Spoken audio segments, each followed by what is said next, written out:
تو ایوب خان نے جسٹس شہاب الدین جو اس وقت کے چیف جسٹس تھے ان کی سربراہی میں ایک آئین ساز کمیشن ترتیب دیا، اور اس آئین ساز کمیشن کا کام یہ تھا کہ وہ ملک کے لیے آئندہ جو بننے والا آئین ہے اس کی سفارشات یا ریکمنڈیشنز دے گی۔ اس کمیشن نے ایک رپورٹ بھی پیش کی جس میں پارلیمانی نظام میں حکومت کی ناکامی کے اسباب بتائے اور صدارتی کابینہ کے بنانے پر بھی غور کیا گیا۔ کابینہ کی سفارشات کے بعد جب ایوب خان نے آئین کا نفاذ کا اعلان کیا تو جو کمیشن کے چیئرمین تھے جسٹس شہاب الدین، انہوں نے ایک اپنے اخباری بیان میں یہ واضح کر دیا کہ اس آئین سے اس کا کوئی تعلق نہیں تھا۔ یعنی پہلے انہوں نے بیان یہ دیا کہ آئین جو کمیشن کی سفارشات ہیں اس پر مبنی نہیں تھا، پھر ساتھ انہوں نے اس سے لا تعلقی کا اظہار کیا۔ یعنی ان کے بیان کے مطابق جو آئین 1962 کا آئین نافذ کیا گیا تھا وہ آئین نہیں تھا جو آئینی کمیشن کے سربراہ نے ریکمینڈ کیا تھا۔ اس کے بعد کیونکہ اس وقت کے جو ابلاغ عامہ کے ذرائع تھے جیسے اخبارات اور ٹی وی وغیرہ ریڈیوز، ان کے اوپر تو ایوب خان کا کنٹرول تھا، اس لیے اس بیان کو تو اس ٹائم نہیں شائع کیا گیا، اور عوام کے اوپر ایوب خان کی ذاتی پسند کا بنایا ہوا آئین نافذ کر دیا گیا۔ اگر اس آئین کو عوام کے سامنے ریفرینڈم کے لیے استصواب رائے کے لیے ان کی رائے جاننے کے لیے پیش کیا جاتا تو ہو سکتا تھا کہ اس کو عوامی پسندیدگی حاصل ہو جاتی، لیکن ایسا نہیں کیا گیا۔ اس آئین کو زیادہ کوئی پذیرائی حاصل نہیں ہو سکی۔ اب ہم پڑھتے ہیں کہ اس آئین کی خصوصیات کیا تھی۔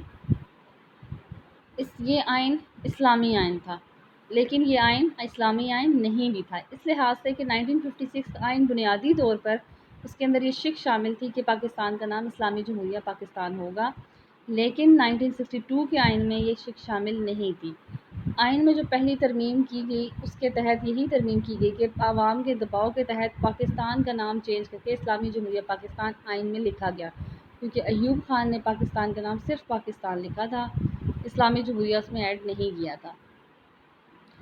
اور اس کے ساتھ ہی پھر جو عوامی مطالبہ تھا اس کے تحت اس کو پھر یہ واضح کرنا پڑا کہ آئین میں کے تحت پاکستان میں جو بھی قانون بنے گا وہ قرآن و سنت کے مطابق ڈھالا جائے گا، ملک کا سربراہ یعنی کہ صدر مسلمان ہوگا، نیز اسلامی قوانین کے لیے سفارشات تیار کرنے کا کام بھی کرنے کے لیے بھی اسلامی مشاورتی کونسل بھی قائم کی جائے گی آئین کے تحت۔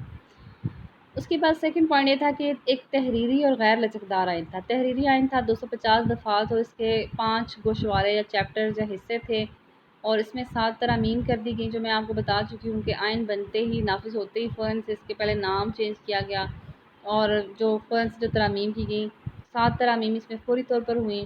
پھر 62 کا آئین جو تھا وہ اپنے پہلے آئین سے زیادہ واضح اور جامع اور تھوڑا لمبا بھی تھا۔ یہ آئین غیر لچکدار تھا، یعنی اس میں چینج کرنا، ترمیم کرنا، تبدیلی کرنا اس میں کافی مشکل تھا۔ قومی اسمبلی کے 2/3 اکثریت کی حمایت کے ساتھ ترمیم کی جا سکتی تھی، لیکن صدر مملکت اس کی حتمی منظوری دیتا تب ترمیم ہو سکتی تھی، ویسے نہیں۔ اور اس صدر کی طرف سے توثیق نہ ملنے پر، یعنی اگر صدر اس کو پاس نہ کرے تو اسمبلی کے ارکان کو 3/4 اکثریت کے ساتھ دوبارہ منظور کیا جانا تھا۔ اب بھی صدر کے پاس اختیار تھا کہ وہ ترمیم کو منظور کر لے یا اسے عوام کے نمائندوں یعنی بنیادی جمہوریتوں کے ارکان کو استصواب یعنی ان کی رائے معلوم کرنے کے لیے بھیج دے۔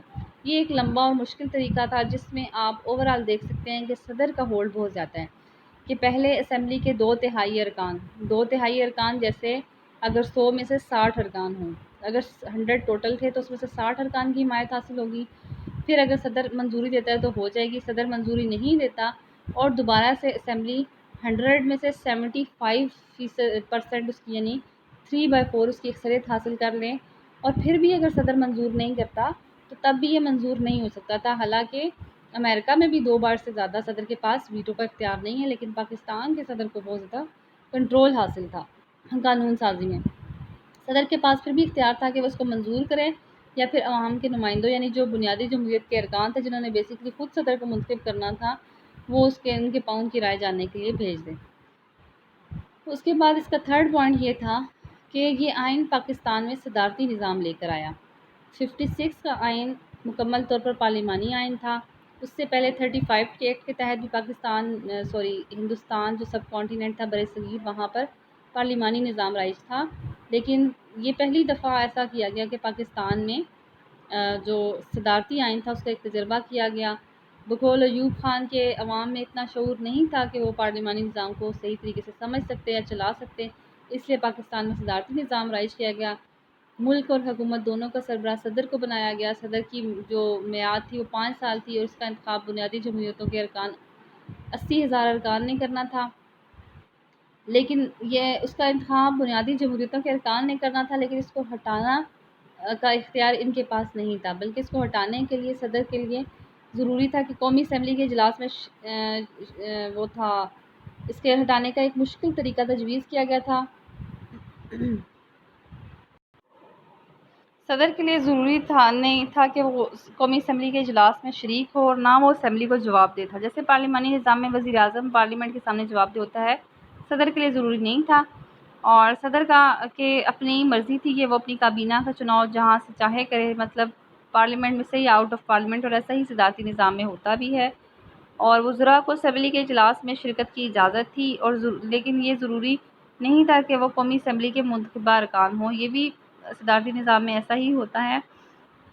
اسمبلی کی کارروائی میں جو اس کے اپنی کابینہ کے افراد تھے وہ وزراء شریک ہو سکتے تھے، لیکن انہیں ووٹ دینے کی اجازت نہیں تھی۔ اگر قومی اسمبلی کے ارکان میں سے کسی کو وزیر چن لیا جاتا تو وہ قومی اسمبلی کی رکنیت برقرار رکھ سکتا تھا۔ اب صدارتی نظام میں ایسا ہوتا ہے کہ اگر کسی شخص کو صدر اپنی کابینہ میں شامل کرتا ہے تو ضروری ہے کہ وہ پارلیمنٹ کا رکن نہ ہو، لیکن یہاں پر صدارتی نظام تو ویسے تو اپنایا گیا، لیکن ادھر سے صدارتی نظام کو شاید صدر کی مرضی کے مطابق چینج کر دیا گیا کہ وہ جس کو چاہتا اپنا وزیر بنا سکتا تھا۔ اگر پارلیمنٹ کا ممبر ہو تو اس کے لیے ضروری نہیں تھا کہ اپنی رکنیت کو معطل کر دے۔ جیسے اگر ابھی پارلیمانی نظام ہے جیسے پاکستان میں، اور جو وزیر اعظم کے ساتھ مختلف کابینہ کے افراد کام کرتے ہیں، جیسے وزیر اطلاعات و نشریات ہیں، وزیر سائنس اور ٹیکنالوجی ہیں، وزیر منصوبہ بندی ہیں، یہ وہ سارے وزراء ہیں جن کو آج کل آپ ٹی وی پہ بہت زیادہ سنتے ہیں، آپ کو نام بھی آتے ہوں گے، اسد عمر، فواد چودھری اور شبلی فراز وغیرہ۔ تو یہ سب پارلیمنٹ کے بیسکلی رکن تھے، اور جب وزیر اعظم نے ان کو اپنی کابینہ میں شامل کیا تو ضروری تھا کہ وہ پارلیمنٹ کے ممبران میں سے کسی کو شامل کرتا۔ اور دوسری طرف اگر یہ صدارتی نظام ہوتا پاکستان میں اور ان تینوں کو اسمبلی میں سے منتخب کیا جاتا تو ضروری تھا کہ وہ اسمبلی کی رکنیت کو چھوڑ دیں۔ ایسا صدارتی نظام میں ہوتا ہے، لیکن 62 کے آئین کے تحت صدارتی نظام ہوتے ہوئے بھی مکمل صدارتی نہیں تھا۔ اس کے بعد نیکسٹ پوائنٹ یہ ہے کہ یہ پاکستان کو 62 کے آئین کے تحت بھی یک ایوانی مکنا بنایا گیا تھا۔ یہ پاکستان دنیا کی ایک واحد مثال تھی کہ وفاقی ملک ہوتے ہوئے یہاں پر ایک ایوانی مکنا بنائی گئی تھی۔ اس کی ریزن بھی یہ ہے کہ وفاقی ملک میں بیسکلی بائی کیمرل لیجسلیچر اس لیے بنائی جاتی ہے کہ ایک ایوان میں ہر چھوٹے صوبے اور ہر بڑے صوبے کو برابر نمائندگی دی جاتی ہے، جو عمومی طور پر ایوان بالا ہوتا ہے۔ اور چھوٹے اور بڑے صوبوں کو برابر نمائندگی مطلب چھوٹا صوبہ آبادی کے لحاظ سے بھی ہو سکتا ہے اور رقبے کے لحاظ سے بھی۔ اس طرح صوبے سارے سیٹسفائیڈ رہتے ہیں کہ لیجسلیشن میں یا قانون سازی میں ان کو نگلیکٹ نہیں کیا جائے گا۔ اور جو دوسرا ایوان ہوتا ہے اس میں ہر صوبے کو آبادی کے تناسب سے نمائندگی دی جاتی ہے، تاکہ جو جن صوبوں میں آبادی زیادہ ہے وہ بھی سیٹسفائی رہیں کہ ان کی ایک میجورٹی جو پاپولیشن ہے اس کو بھی اہمیت دی جائے گی۔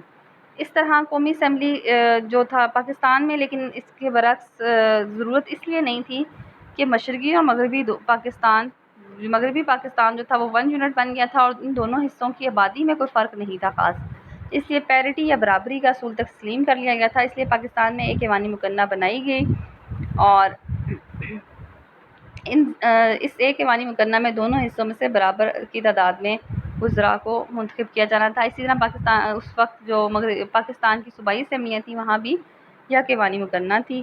اس کے بعد پاکستان کا جو آئین تھا وہ وفاقی آئین بنایا گیا، یعنی اختیارات کو آئین کے تحت مرکز اور صوبوں میں تقسیم کیا گیا۔ مرکزی حکومت کے پاس 49 امور تھے اور بقایا سارے امور صوبوں کی تحویل میں دیے گئے، لیکن مرکز اوورآل مضبوط رہا۔ اس کے علاوہ عدلیہ کا ایک نظام اس میں بھی انٹروڈیوس کرایا گیا، جیسے پہلے 56 کے آئین کے تحت، تاکہ مرکزی سطح پر سپریم کورٹ اور صوبائی سطح پر ہائی کورٹس ہوں گی، اور سپریم کورٹ چیف جسٹس اور چند ججز پر مشتمل ہوگی جو بین الصوبائی یعنی صوبوں کے درمیان اور بین الحکومتی یعنی صوبوں اور مرکز کے درمیان کسی قسم کا کوئی تنازع ہو تو اس کی سماعت کرتی تھی۔ سپریم کورٹ کسی حد تک با اختیار تھی اور آزاد بھی تھی۔ اس کے علاوہ شہریوں کو جو بنیادی حقوق تھے وہ اس آئین کے تحت دیے گئے.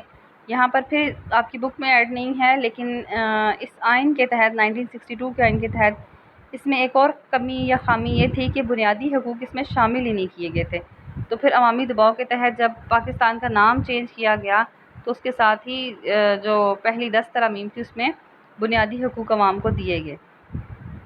اس کے بعد پالیسی کے اصول اس کے اندر شامل کیے گئے تھے کہ اسمبلیاں ان اصولوں کو مد نظر رکھتے ہوئے قوانین تشکیل دیں گی کہ اقلیتوں کے حقوق کا تحفظ ہوگا، قرآن و سنت پر مبنی قانون سازی ہوگی، اسلامی ممالک سے خصوصی تعلقات بنائے جائیں گے، تعلیم اور صحت کے شعبوں پر ترقی کے لیے کوششیں ہوں گی، صوبوں میں مساوات کا قیام. مساوات کا مطلب یہ ہوگا کہ فنڈنگ میں فنڈز ایلوکیشن میں مساوات رہے گی، نشہ و اشیاء کے استعمال پر پابندی ہوگی، روزگار کی فراہمی اور دولت کی مناسب تقسیم ہوگی اور معیار زندگی کو بلند کرنے کی کوششیں کی جائیں گی. اس کے بعد نیکسٹ پوائنٹ ہے بالواسطہ یا انڈائریکٹ الیکشن. 1962 کے دستور کے مطابق انتخابی طریقہ کار کو طے کیا گیا تھا، یعنی 56 کے آئین میں درج ہی نہیں تھا کہ انتخابات کیسے ہونے ہیں، لیکن اس میں کلیئر کیا گیا تھا. صدر، قومی اسمبلی اور صوبائی اسمبلیوں کے ارکان کا چناؤ عوام براہ راست نہیں کرتے تھے، بلکہ اس مقصد کے لیے ایک انتخابی ادارے کا قیام عمل میں لایا گیا. بنیادی جمہوریتوں کے 80,000 ارکان اپنے مقامی فرائض کے ساتھ ساتھ انتخابی فرائض بھی ادا کرتے تھے. مقامی فرائض ان کے کیا تھے؟